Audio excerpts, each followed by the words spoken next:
Have you ever met someone just for a moment and somehow that moment changed everything? Not with a grand gesture, not with fireworks, but in the quiet kind of way that lingers, like a question you can't stop thinking about. This is a story about an ordinary man with oil-stained hands and a woman who was simply passing through, or so she thought.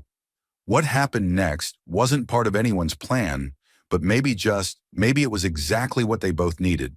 So grab a warm drink, settle into a quiet corner, and let this story unfold.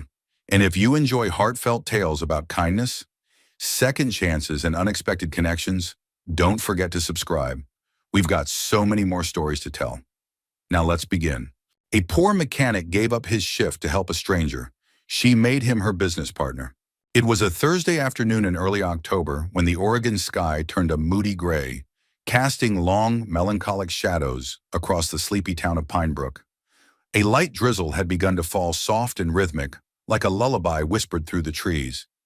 Eli Dawson, his boots scuffed and hands stained with motor oil, tugged his denim jacket tighter around his shoulders as he hurried down the sloping road that led from Rick's auto garage.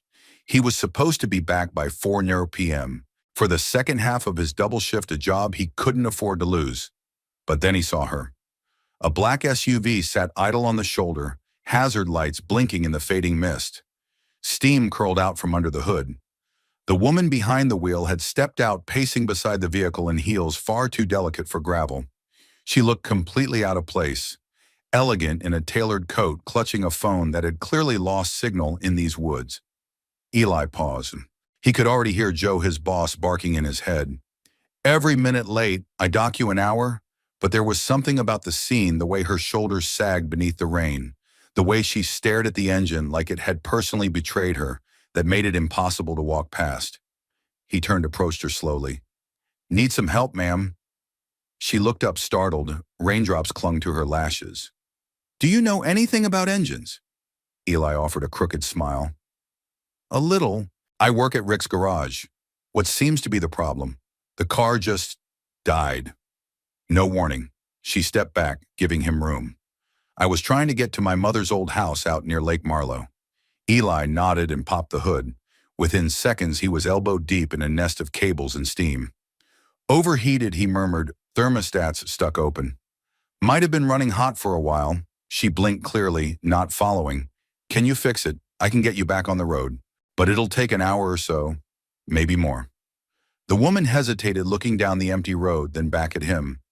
I'd really appreciate that. Eli stripped off his jacket, slung it over the fender, and got to work. Rain dripped from his hair. His fingers moved with the confidence of someone who'd rebuilt more engines than he'd had birthdays. She watched from under a pine tree, arms crossed, eyes darting between him and the forest around them. What's your name? She asked after a while. Eli Dawson. I'm Samantha, she said, Samantha Hartley. He looked up briefly. Something about the name teased familiarity, but it vanished as quickly as it came. Nice to meet you, Samantha. They didn't talk much after that. She seemed to prefer the silence, and Eli didn't press.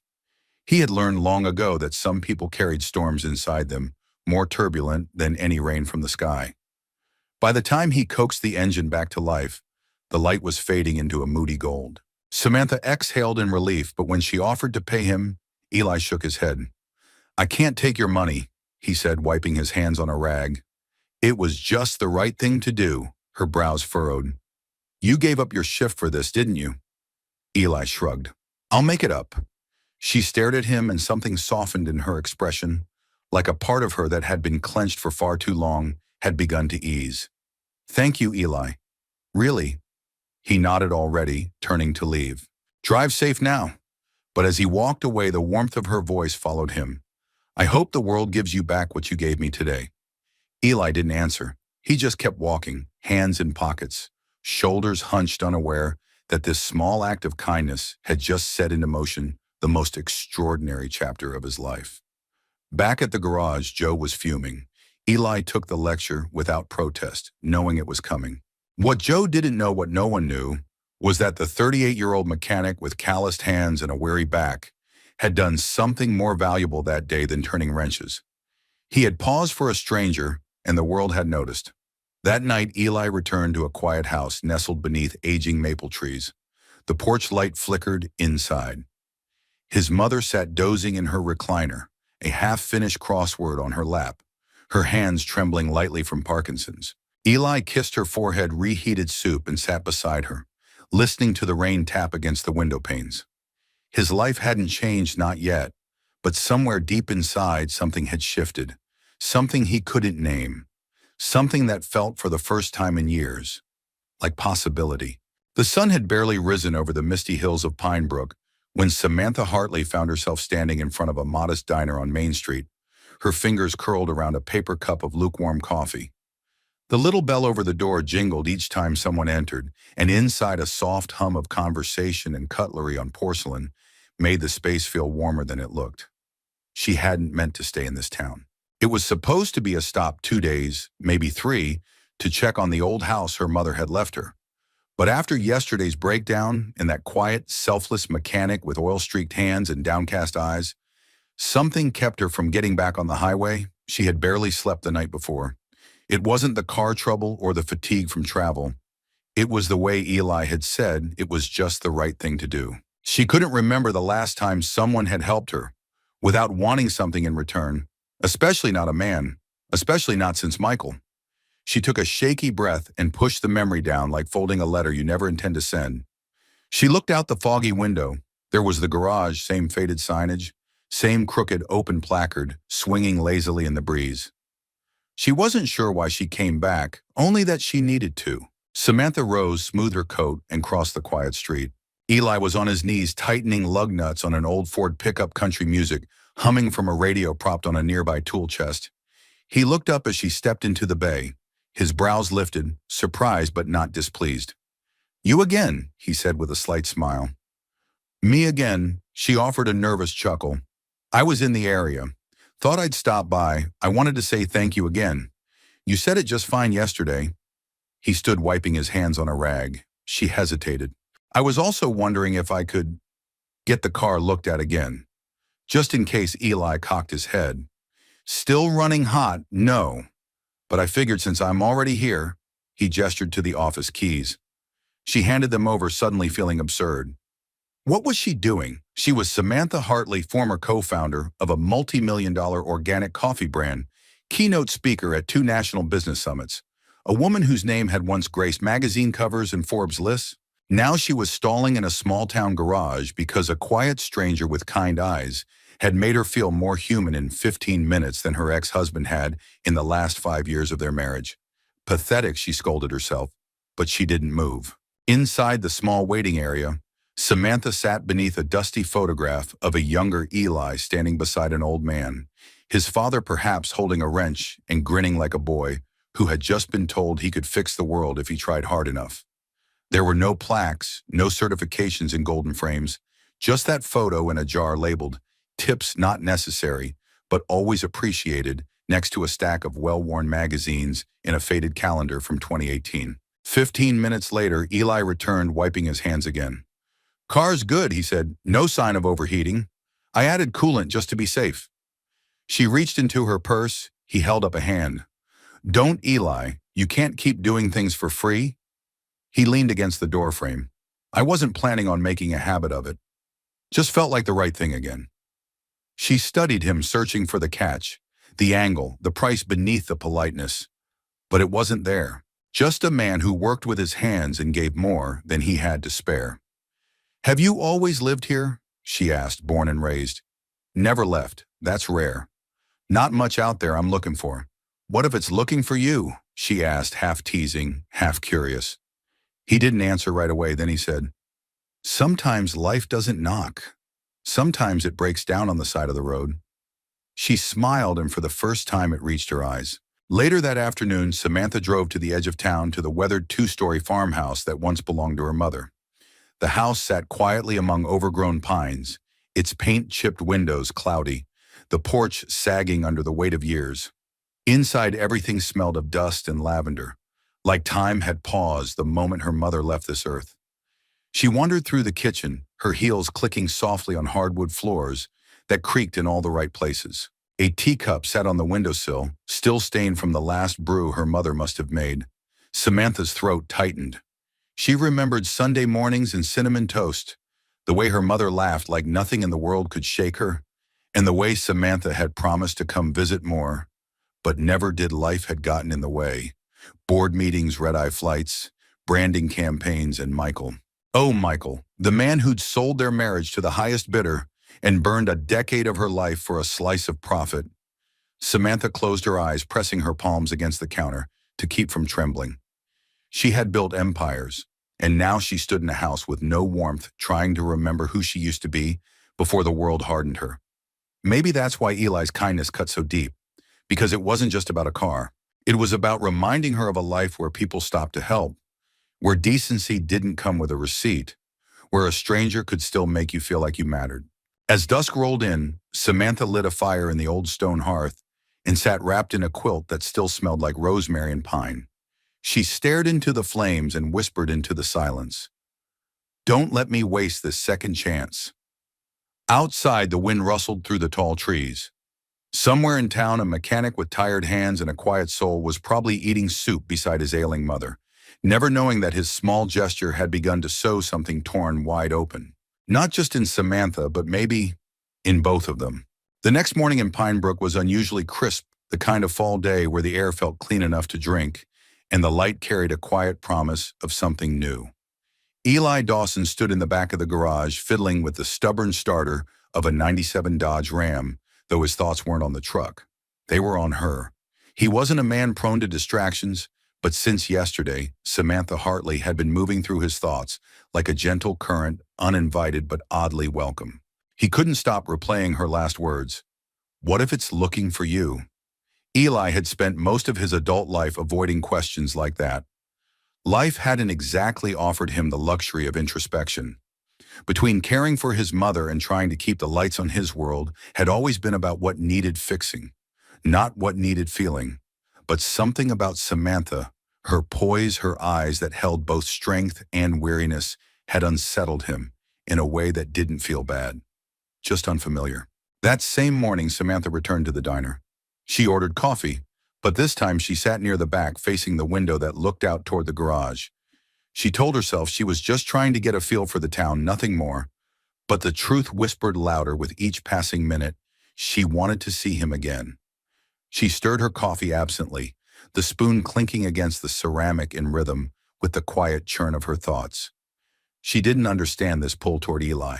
He was everything her world had never been: simple, grounded, untouched by ego or greed.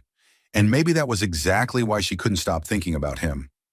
The bell over the door jingled, pulling her attention. It wasn't Eli. Instead, an older woman entered with a warm smile and kind eyes. She looked like she had stories folded into her wrinkles, and a laugh that could thaw the frost off any morning. "You're Samantha, right?" the woman asked kindly. Samantha blinked. "I am. And you are?" "June Barrett. I run the bookshop next to the bakery." She sat across from Samantha like they'd known each other for years. Word gets around fast in Pine Brook. Samantha smiled, unsure whether to feel flattered or cornered. "Don't worry," June added, reading her hesitation. "We're not nosy, just observant, and Eli Dawson." "Well, that boy's like family to half the town." Samantha felt her heartbeat catch. "I didn't realize he was so well known." "He's quiet," June said, "but good as gold. Been taking care of his mama for years. Never married, never left town. Folks like Eli are rare these days." Something shifted inside Samantha. Not pity, no, it wasn't that.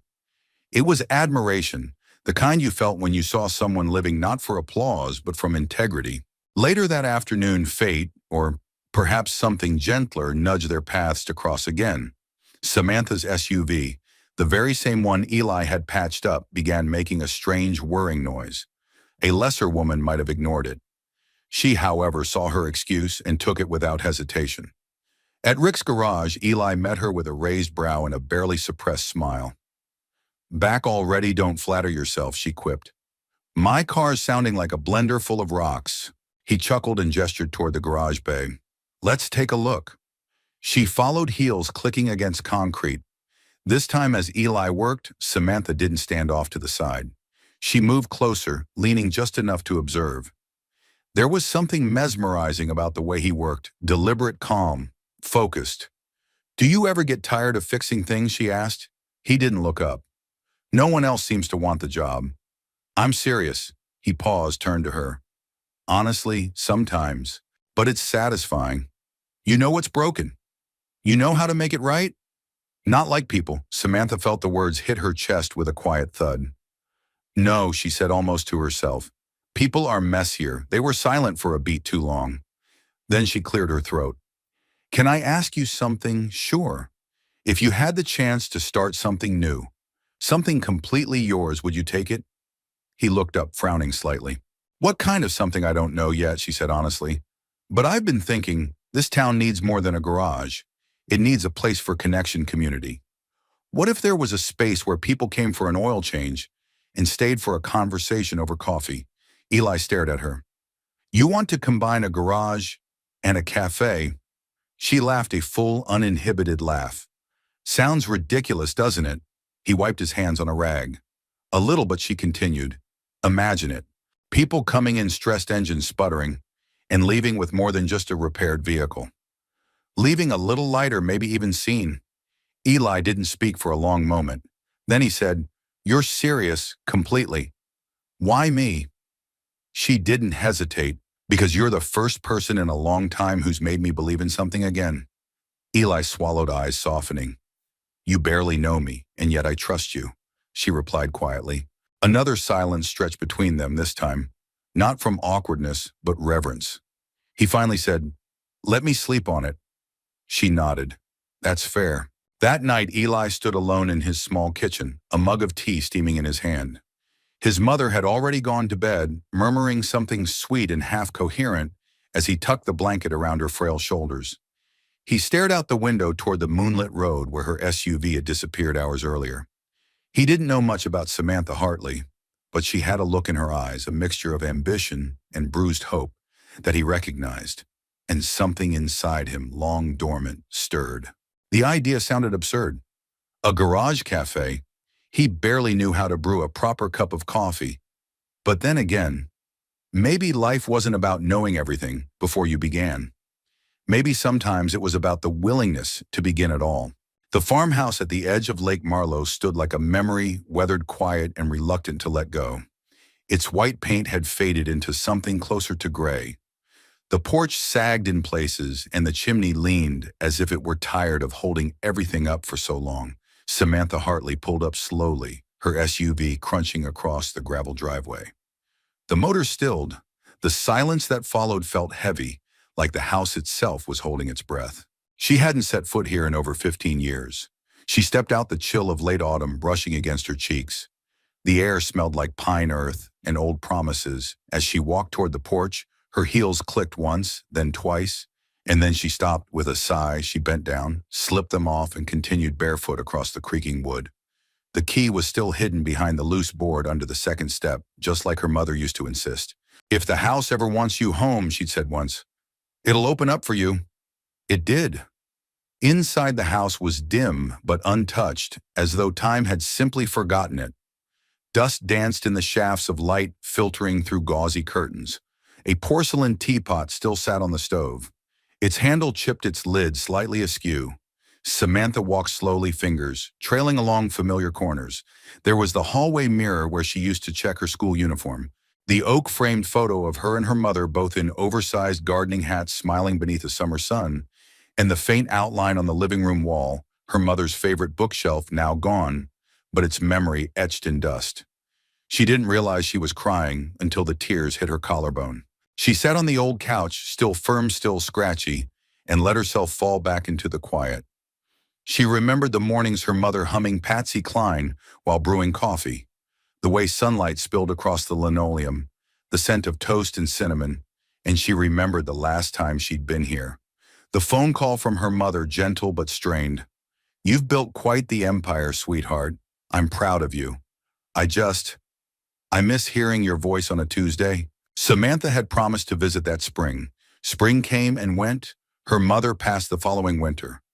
Alone regret was a curious thing. It didn't scream. It sat beside you every day, silent and constant.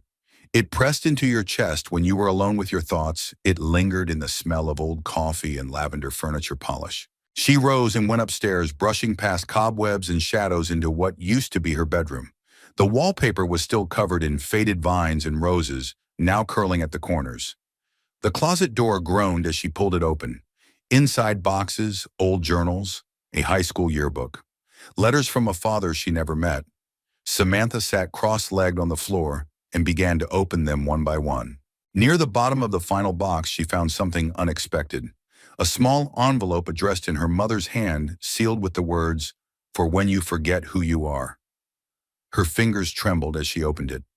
"My dearest Sam, if you're reading this, then I imagine life has done what it so often does. It's run you ragged, I know you.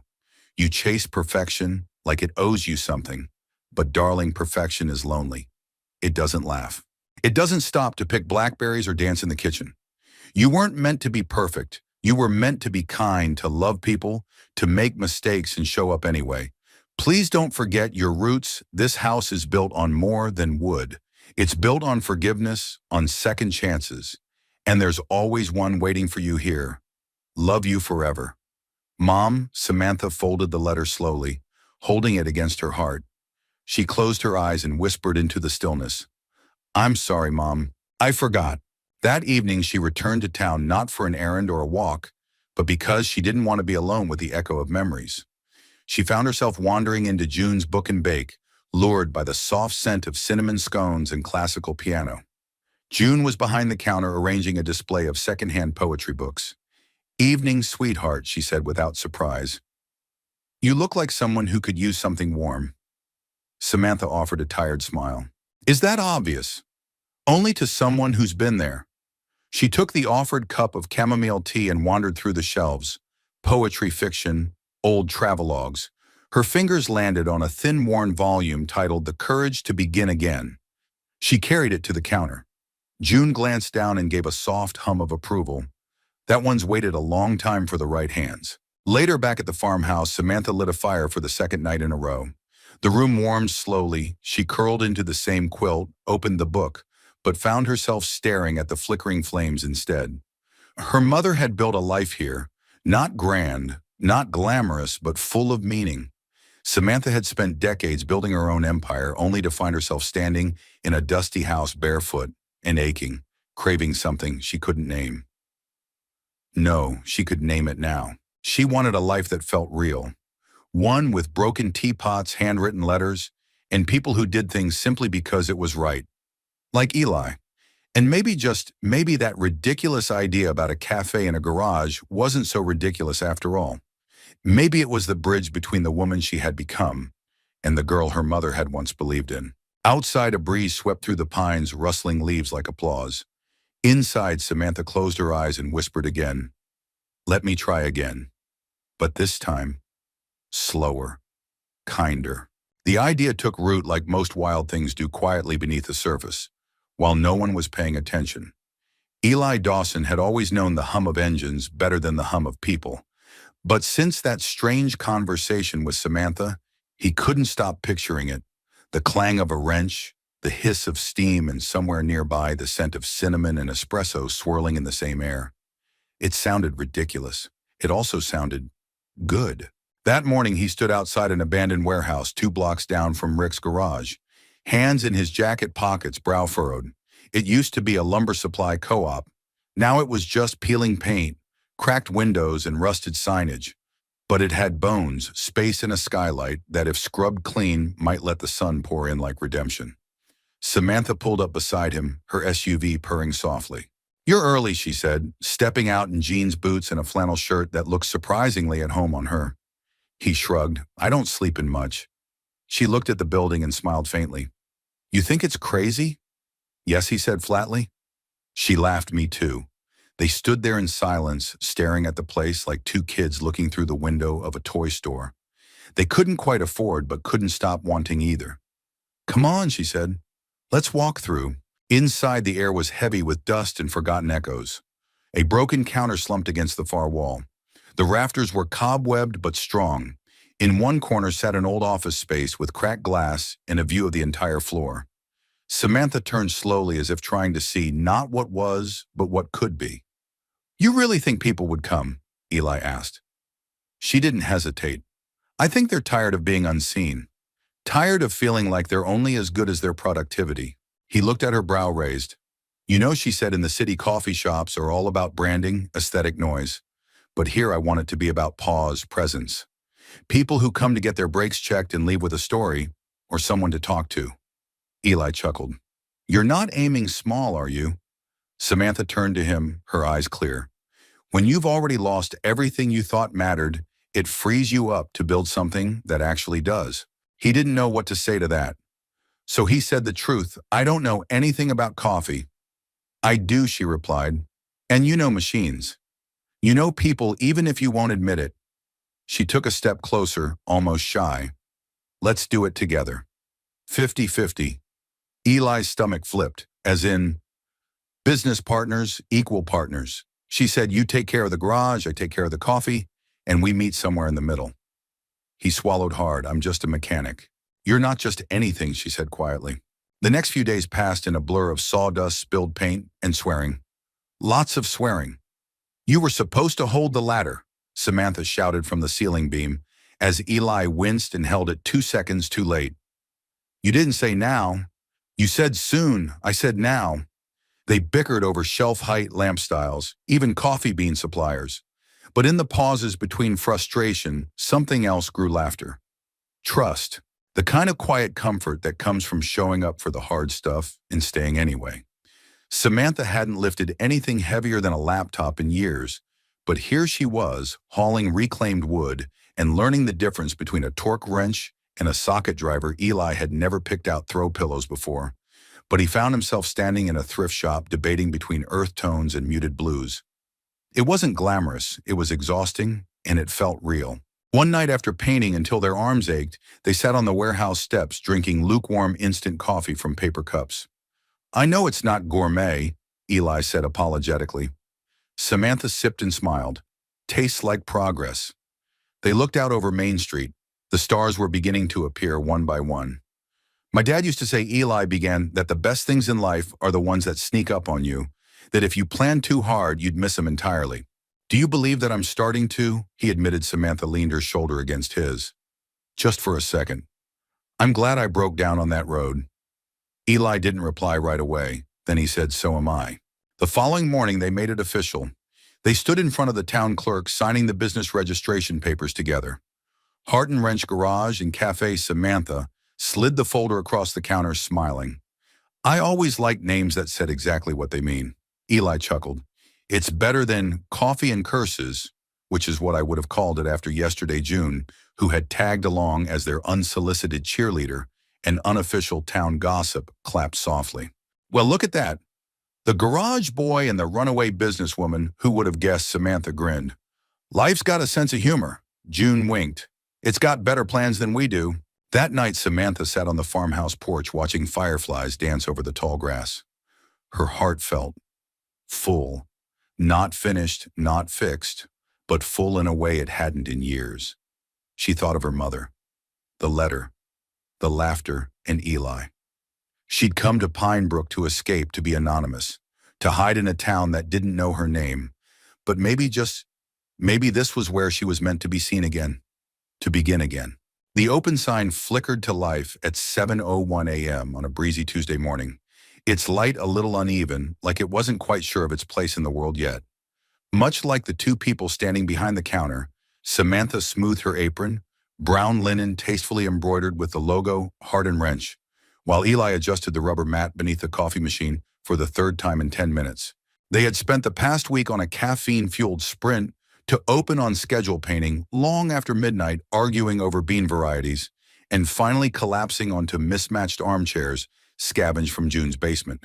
The front space was a mix of contradiction and charm, half industrial repair shop with its pegboard wall of tools and engine diagrams, half rustic cafe with warm wood shelves hanging Edison bulbs, and a chalkboard menu that read, oil change plus oat milk. We fixed more than just engines. It was quirky, odd, maybe even off-putting to the uninitiated, but it was theirs. Their first customer walked in at 7:12 a.m., Tommy Caldwell, Pine Brook's local mailman known for his suspenders and stories no one ever asked for. Y'all serving real coffee or that foamed-up hipster nonsense? He asked, squinting suspiciously at Samantha's gleaming La Marsacco espresso machine. Eli grinned. Depends how strong you want it. I want it to slap me in the face and then apologize. Tommy replied. Samantha laughed genuinely, without the stiffness that had once haunted her shoulders. We can do that. She made the coffee. Eli checked his van. Tommy sat in the corner with his thermos and said, This place smells like possibility. And WD-40. The day rolled on with cautious curiosity. A woman came in with a clunky minivan and stayed for a chai latte while Eli changed her brake pads. Two high schoolers wandered in after soccer practice, pretending they knew what an affogato was. They stayed for hot chocolate and played cards under the hanging lights. Samantha caught Eli watching them with a look she couldn't quite read, half awe, half disbelief. You okay? She asked as she wiped down the bar. He nodded. I didn't think people would come. They didn't come for the coffee, she said. They came for the feeling. He looked around and what's that? She gave a soft smile. Home, even if it's just for a few minutes. Of course not, everything went smoothly. On day 3, the espresso machine exploded a burst of steam and shrieked like a banshee during the breakfast rush. Samantha shrieked back. Eli calmly unplugged it, popped the hood, so to speak, and fixed it with a flathead screwdriver and a stern look. It's just a pressure valve, he said. To me it's a dragon, Samantha muttered, brushing stray grounds from her hair. They laughed until they were wheezing, leaning against the counter like two kids who couldn't believe they were getting away with this. But with each passing day, the rhythm grew easier. Eli learned to steam milk, though his lattes still came with unintentional foam art that looked like clouds or mushrooms depending on your angle. Samantha learned to identify the sound of a dying alternator just by listening to the way a car whined when it pulled into the lot. They teased each other constantly. You're getting good at this, he said one afternoon as she balanced 4 drinks in her arms. Thanks, she replied.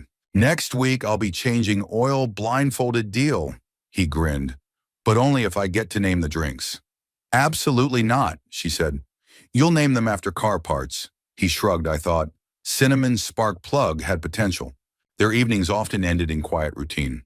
After closing, they'd sit at the bar, Eli with a root beer, Samantha with herbal tea, and talk about everything and nothing, about her mother's stubborn tomato garden, about his dad teaching him to weld with a butter knife and chewing gum, about the versions of themselves they used to be, and the ones they were cautiously becoming. There were glances that lingered too long, pauses that said more than the words between them, but neither made a move. Not yet.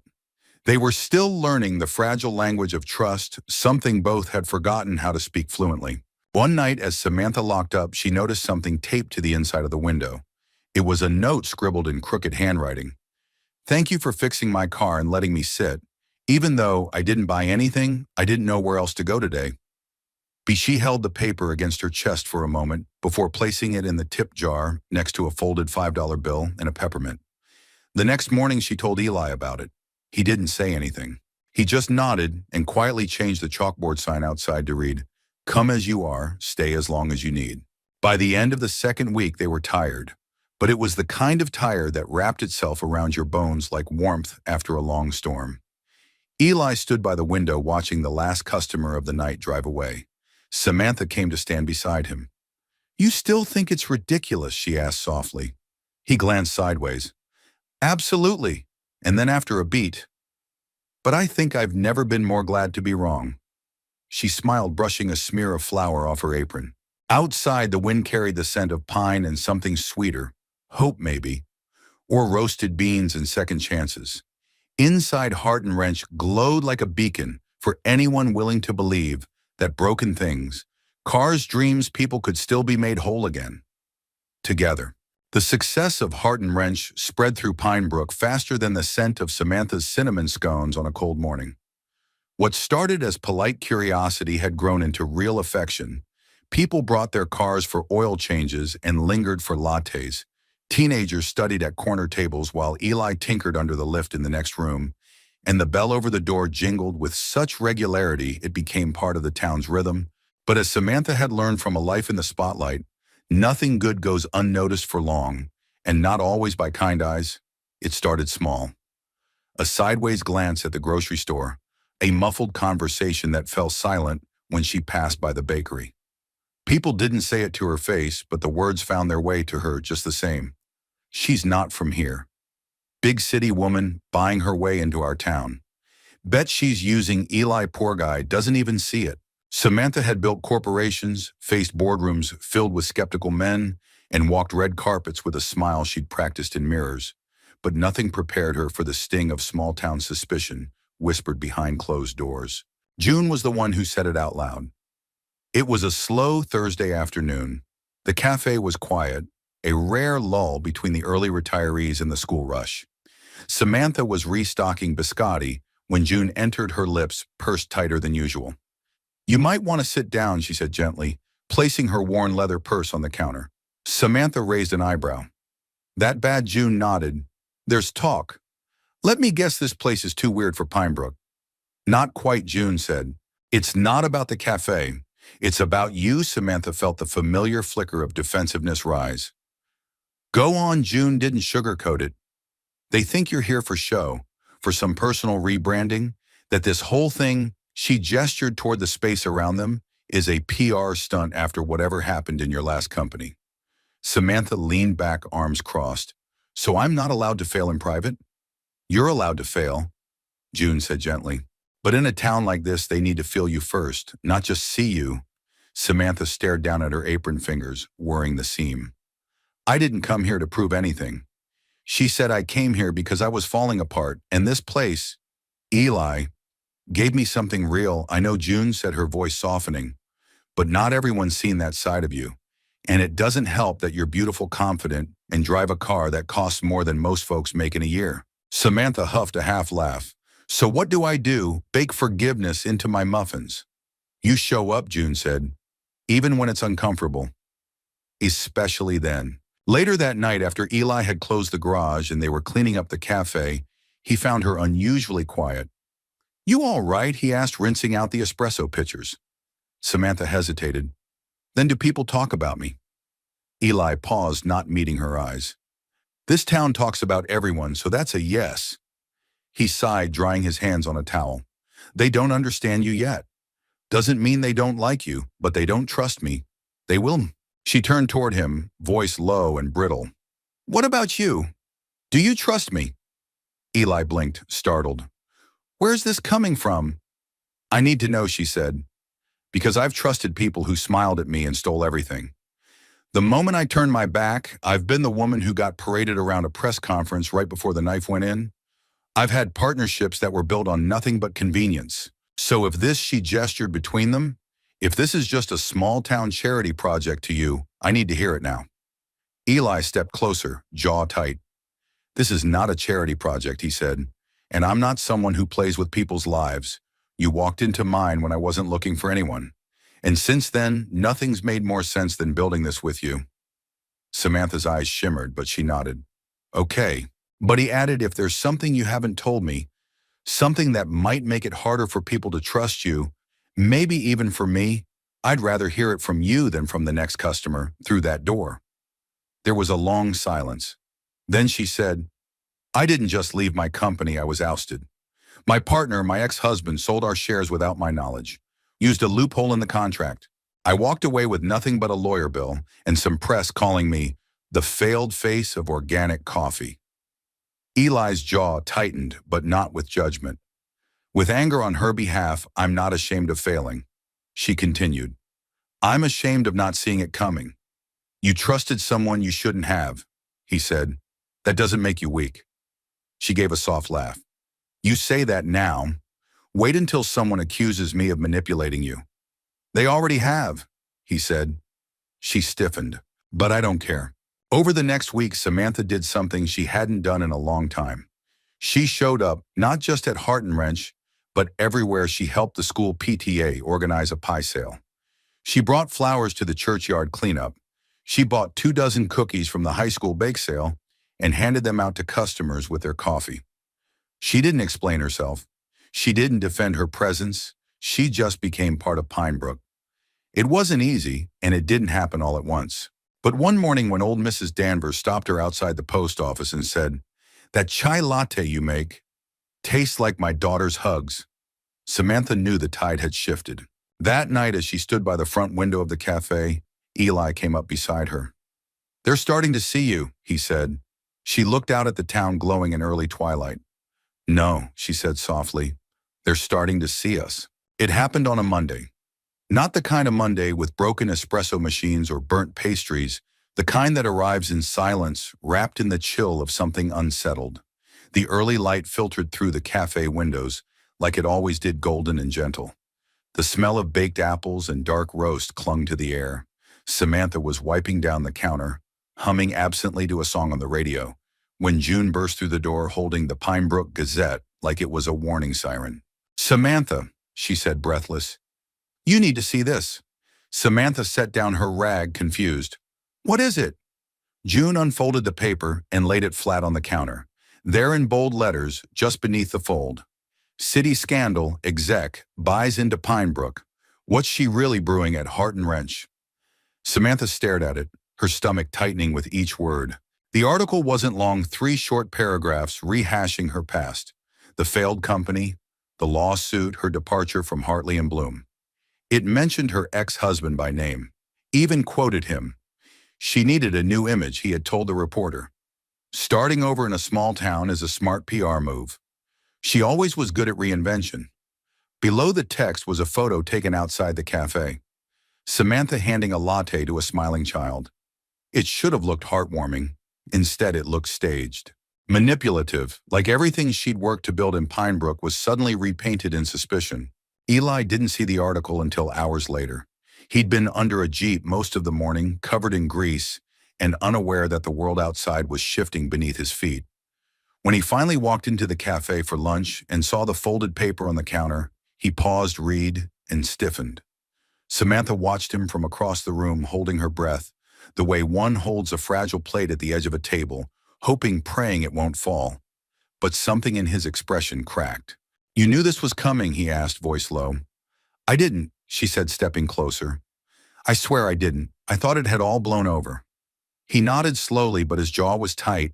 His eyes didn't meet hers. "They quoted your ex. I have no control over what he says, Eli." "But you do have control over what you tell me." Samantha's hands curled around the edge of the counter. "I did tell you. Maybe not every headline, but I told you the truth that mattered." Eli looked at her, really looked at her, and for the first time since they'd met, Samantha saw hesitation in his gaze. Not anger, not blame, but doubt, and that somehow hurt more. The town responded exactly as Samantha feared. Some people stayed silent, offering polite smiles that didn't reach their eyes. Others canceled repair appointments without explanation. A few customers hesitated at the threshold of the cafe, read the article posted in the newspaper box outside, then turned away. The space that had once felt like a sanctuary now felt exposed. Cold, vulnerable, Samantha kept showing up.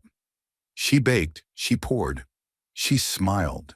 But something inside her retreated quietly, instinctively, the way a wounded animal withdraws before anyone can see the limp. That evening, she sat alone at the farmhouse, staring at the fire Eli hadn't come by, not even to lock up. She didn't blame him, but she missed him in that aching, visceral way that reminded her this wasn't just about business. This was about trust, and trust once fractured didn't scream. It echoed. Eli, for his part, was driving aimlessly through back roads lined with evergreens. He didn't usually run from problems, but this felt different. Bigger, more personal. He didn't want to doubt her. He wanted to believe that everything they built was still real, still untouched by the spin of someone else's story. But the world had taught him to be careful, to stay small, to avoid anything that looked too good to last. And Samantha, she'd been everything but small. She was big city and complicated and powerful in ways he didn't understand. And yet, she'd cried over broken coffee grinders. She'd danced barefoot on the warehouse floor when they installed the first set of lights. She'd kissed his mother's hand and brought her tea with honey every Tuesday afternoon. None of that was fake. Right. The next morning, Eli showed up at the cafe before it opened. Samantha was already there, sweeping the floors in silence. She looked up when he walked in, the tension in her shoulders, visible even from across the room. "Hey," he said. "Hey," he stood there, unsure where to begin. Then he stepped behind the counter and picked up a rag, started wiping down the espresso machine. I read the article again, he said after a long moment, and then I read it as someone who knows you. Samantha didn't speak. I don't care what they say, he continued, but I do care if you shut me out. She looked at him, eyes full and quiet. I was scared you'd stop believing in me. I almost did, he admitted, but I didn't. She exhaled the kind of breath that comes from weeks of holding everything in. I'm not the woman they wrote about, she whispered. At least I'm not only her. I know, he said. I've seen the rest. They stood there for a moment, the silence between them no longer tense, just tender. Then Eli picked up the chalk from the windowsill and walked outside. He erased the old message from the cafe window and wrote something new. We're more than our pasts. We're what we choose to build next. The note was simple, folded in half and left on the bakery counter early one morning, just as Samantha arrived to grab her usual cinnamon roll and black coffee before opening the cafe. Eli, I need time to think. I'm going up to the lake house for a few days. I left the shop keys with June. Sam. It wasn't cold, it wasn't angry, but it was a turning away. Eli stood in the garage holding the note, the paper soft from her hands and smelling faintly of cinnamon and something else, lavender. Maybe her handwriting was fluid but unguarded, like the kind of writing you do when you've stopped trying to impress anyone. He read it again and again. Up at the lake house, the air was different, cooler, quieter, the kind of silence that didn't just fill space, it hollowed it out. Samantha hadn't been back since her mother's funeral. The house sat on a gentle slope overlooking Lake Marlowe, where the water was dark and still, and the trees held secrets older than memory. The porch creaked underfoot like it was exhaling at her return. She stepped inside, dropped her overnight bag by the door, and walked into the living room without turning on the lights. The firewood had long since dried and split. The kettle still sat by the stove untouched since that last winter. The stillness was both comfort and confrontation. Back in Pine Brook, Eli kept the cafe open. He brewed coffee, wiped tables, restocked napkins, and took customer orders with the same quiet precision he used under a hood. People asked where Samantha was. She's at the lake, he'd reply. No elaboration, just the truth in its simplest form. Some customers said nothing. Others nodded with a quiet understanding that came from having once needed to disappear too. But every evening after the last customer left, Eli stood in the doorway of the cafe staring at the empty chair in the corner, the one Samantha always curled up in with her tea and notebook. And every evening the silence deepened. At the lake, Samantha spent the first day doing nothing. She sat on the porch wrapped in her mother's old quilt, staring at the water and listening to the slow rhythm of wind through pine. She didn't check her phone, didn't answer emails, she just let herself be. By the second day, she began to move. She cleaned the windows, swept the porch, lit a fire for no reason except that she liked the smell of wood smoke. And in the late afternoon, she found herself pulling out her mother's old recipe tin, the one with notes scribbled in the margins and flour still dusting the lids. She baked not for a customer, not for profit, just to remember. By the third day, she opened her laptop and began writing not emails, not strategy, but truth. Page after page of it, not to defend herself, not to explain, but to finally understand. One night, she sat by the fire with her journal open on her knees. I didn't come to Pine Brook to escape. I came because I forgot what it meant to be seen without being watched. I came because somewhere inside me, I still wanted to believe in small things. A car engine repaired by hand, a stranger who wouldn't take money, a second chance that didn't come with conditions. And I found those things, but I also found fear. Fear that I didn't deserve them, that I would ruin them, that the people here would see what others saw before and turn away. Maybe I needed to turn away first to prove I could still come back. She closed the book, held it against her chest, and whispered, "Don't let me stay gone." Eli sat on the tailgate of his truck outside the cafe. 3 nights later, his fingers wrapped around a thermos of lukewarm coffee. June joined him without asking. "She'll come back," she said, handing him a napkin with a blueberry muffin wrapped inside. He didn't answer. "You know," June continued, "I've lived in this town for 42 years, seen people come and go, run and return. Most of the time, the ones who leave without saying goodbye never meant to come back." He turned to her. "But she did say goodbye." June raised an eyebrow. "Did she? Or did she ask for space because she didn't know how to stay?" Eli looked down at the thermos in his hands. I don't want her to feel like she has to choose between who she was and who she's becoming. June nodded. Then let her know she doesn't. The next morning, Samantha woke to find a small envelope tucked under the front door of the lake house. There was no name on the front, no return address. Inside was a photograph. Just one. It was the chalkboard sign from the cafe window, taken at dusk. We're more than our pasts. We're what we choose to build next. On the back, written in Eli's handwriting, just 4 words, still building with you. She pressed the photo to her lips, then began to pack.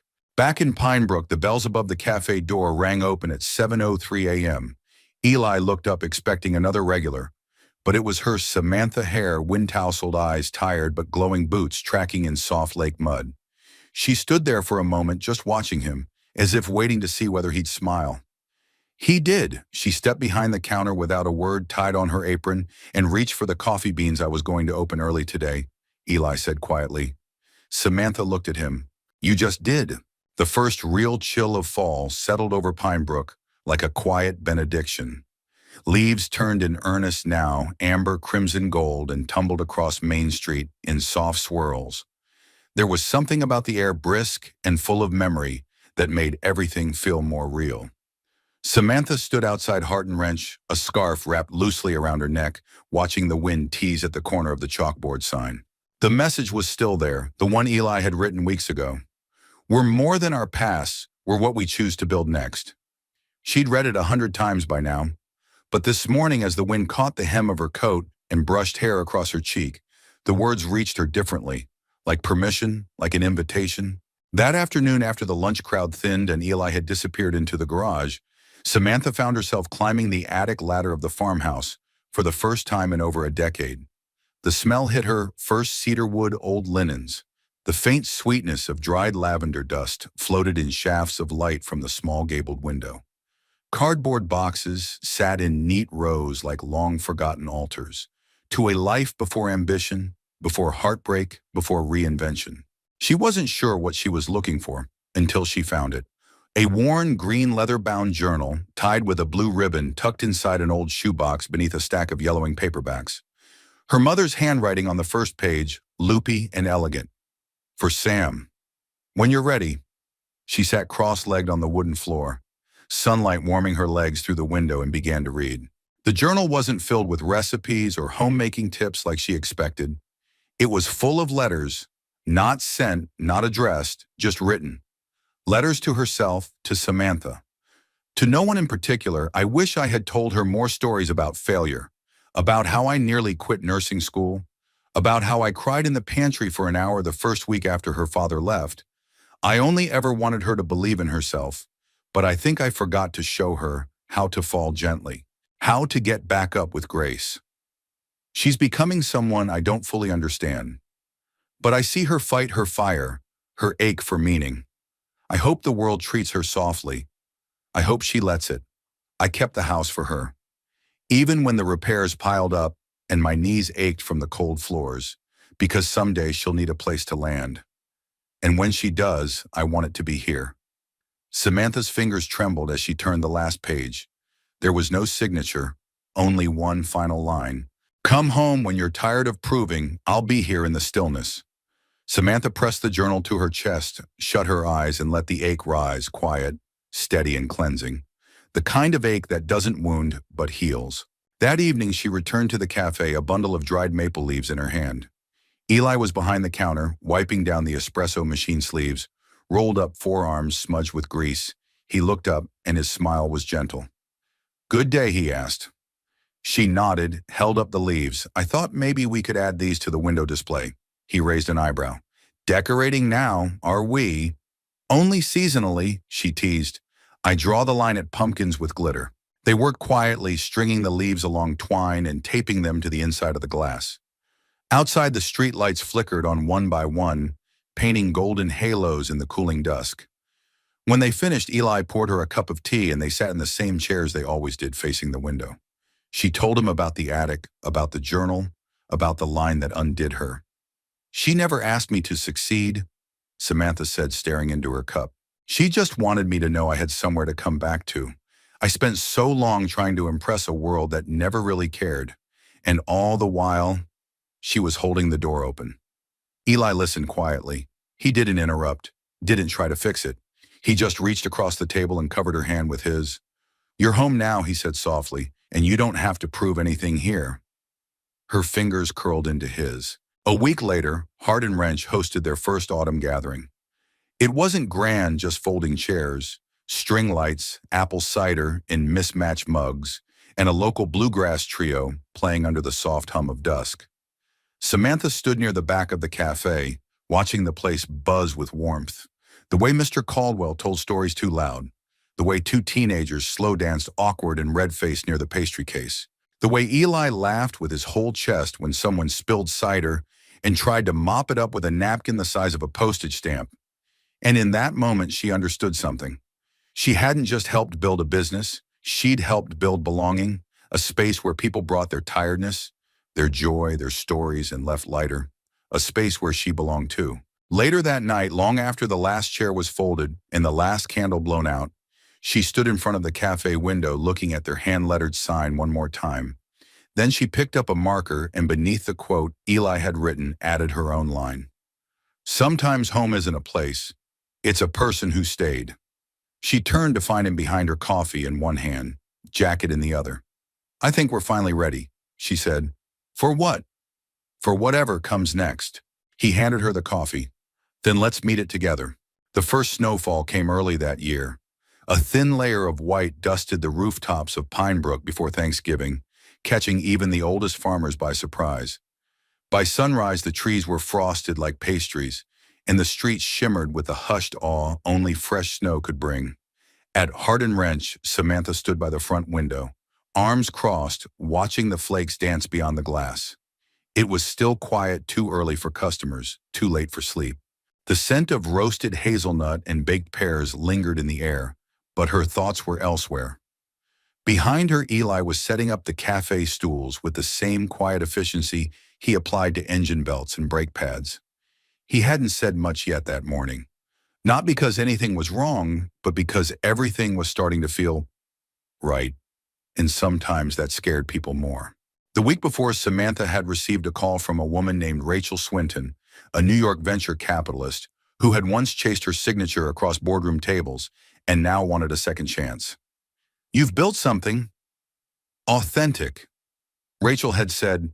"Investors are talking, a national chain based on Hart and Wrench's model could go far." Samantha had laughed softly, but Rachel missed the irony. "We're prepared to offer 7 figures," she continued, "franchise options, full branding authority. We'll even keep the name. Just say the word." But Samantha hadn't said a word. Not then, not yet. She needed time. That morning, with snow beginning to blanket the world outside, she finally told Eli. They sat in the back room, feet propped on empty crates, coffee mugs in hand. "She wants to buy it," Samantha said quietly. "Everything, the brand, the name, the story." Eli raised an eyebrow. "And what do we get money?" "A lot of it." She's talking national expansion, city locations, sponsorships, influence. Eli sipped his coffee unfazed. "And what do we lose?" Samantha stared at the steam rising between them. This, she whispered, "probably all of this."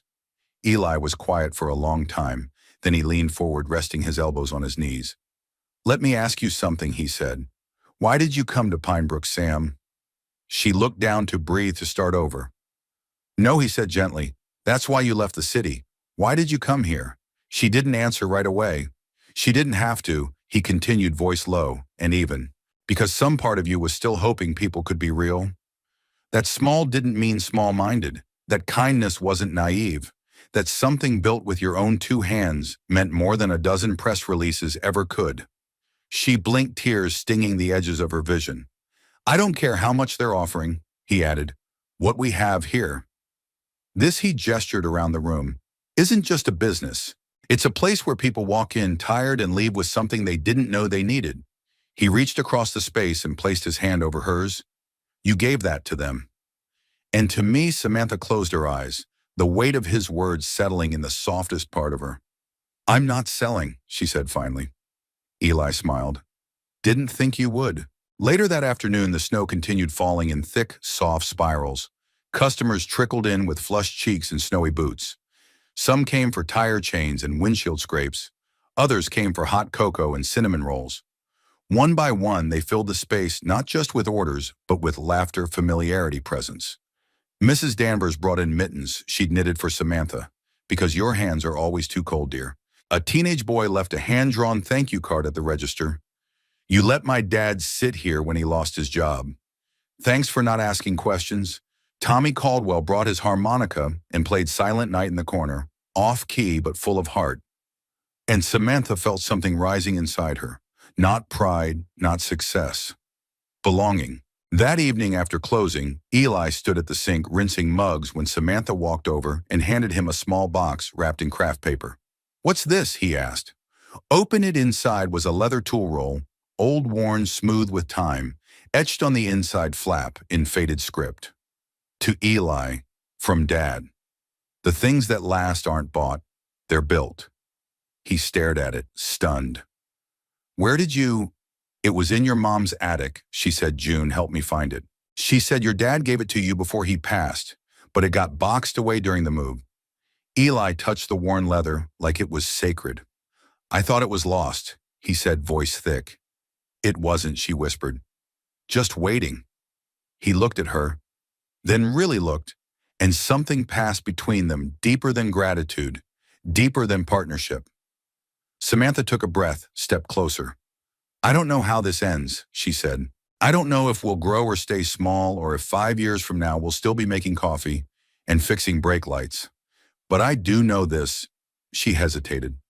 I don't want to do any of it without you. Eli didn't say anything. He just pulled her in and kissed her. It wasn't dramatic. It wasn't rushed. It was the kind of kiss that speaks without sound, that says, I see you, I trust you, I'm home. Outside, the snow continued to fall. Inside, the lights of Hardin Wrench glowed like a beacon, not of success, but of something far rarer, something no money could ever buy. Spring returned to Pine Brook with quiet insistence. The snow melted in rivulets along the sidewalks. Dogwood trees blossomed in front yards. Children rode their bikes again, jackets flapping behind them like superhero capes. And down on Main Street, Hardin Wrench opened its doors just a few minutes earlier each morning, as if the longer daylight called for more time to share. Inside, the smells were familiar, now roasted espresso, baked peaches, and the occasional trace of motor oil. The soundscape had become its own kind of music. The clink of mugs, the hiss of steam, the occasional rattle of a socket wrench in the back. It had been nearly a year since that roadside encounter, and yet it still felt like the beginning of something. Eli Dawson stood behind the counter in his usual flannel, pouring coffee into a chipped mug someone had left behind months ago and now refused to drink from anything else. His hands, always steady, bore the calluses of labor, but the gestures of someone who had grown used to gentleness. He looked up as Samantha entered through the back door, sunlight haloing around her as she carried in a box of fresh flowers from June's garden. Ranunculus, she said, setting the box down. June says they symbolize charm and attraction. Eli smirked. That why you're planting them near the front, I figured we could use some extra charm this spring. He watched her tuck a strand of hair behind her ear, the way she always did when she was trying not to smile too wide. There was a time when she walked like she was expecting the world to collapse at her feet. Now she moved like she had nothing left to prove, only something to share. By mid-morning, the cafe was alive. Grace Alston, the local high school art teacher, sipped a lavender latte while grading sketches in the sunlit corner. A pair of teenage boys debated over the best place to install the new community bulletin board. A young couple read poetry aloud near the fireplace, interrupting themselves with laughter. There were places with sleeker espresso machines, more curated aesthetics, newer paint. But Hardin Wrench had something different, a warmth that lingered even after the drinks cooled, even after people left. It wasn't just the drinks or the service. It was the feeling of being known. After lunch, a man named Dale walked in middle age with paint on his jeans and a weariness around his eyes. He lingered at the threshold longer than most, unsure if he belonged. Eli noticed. He didn't say much, just offered a quiet nod, gestured to the stool at the counter. Samantha brought him a cup of coffee without asking what he wanted. You look like you've had a week, she said gently. Dale gave a weak laugh. Try a year. He sipped, then looked up, voice low. I lost my wife last fall. Still not sure how to be anything without her. Samantha's hand touched the counter between them. You don't have to figure it out all at once. You just have to keep showing up. He nodded, eyes misting. It's quiet at home, but it's less quiet here. He stayed an hour longer than he meant to. On his way out, he paused at the chalkboard window, now covered in little handwritten messages from customers. This place saved my son's spirit. Came in for a tune-up, left with peace. Thank you for remembering my name when I couldn't remember myself. Dale added his own, I remembered how to breathe here. That night, the cafe closed early. Eli and Samantha drove up to the hill, just west of town, where the land rolled like an old quilt, and the lights of Pine Brook glittered below. They brought a thermos of coffee, a blanket, and the quiet kind of conversation that only happens when nothing needs proving. They sat on the hood of Eli's truck as the sky turned lavender, then gold, then navy. Samantha leaned against him, hand in his. I keep thinking how different everything could have been if you hadn't stopped that day. Eli looked down at her. I almost didn't. I was late for a shift. She smiled. Do you ever miss it? The old life? He shook his head. No, because it brought me here. He paused, and here is enough. She closed her eyes. Let the moment settle. I think we're the luckiest people alive, she whispered. Eli chuckled softly. Funny, isn't it? Two broken people running from everything end up building something better than we ever planned, because we stopped running, and because, he added, we didn't try to fix each other. We just made space.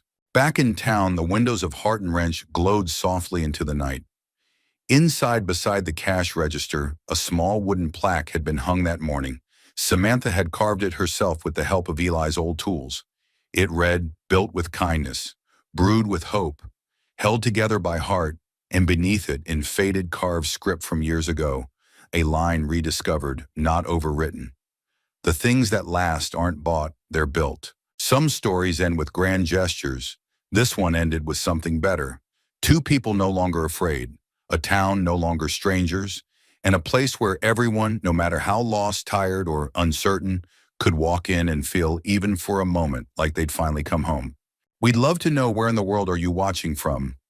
Drop a comment below and share your thoughts. Did this story touch something in your heart? Have you ever experienced a moment of unexpected kindness that stayed with you? If you enjoy stories that remind us of the beauty in everyday lives, of love, grace, and second chances, make sure to subscribe so you never miss a new one. Thank you so much for watching and for spending this time with us. Until next time, take care and keep believing in the good.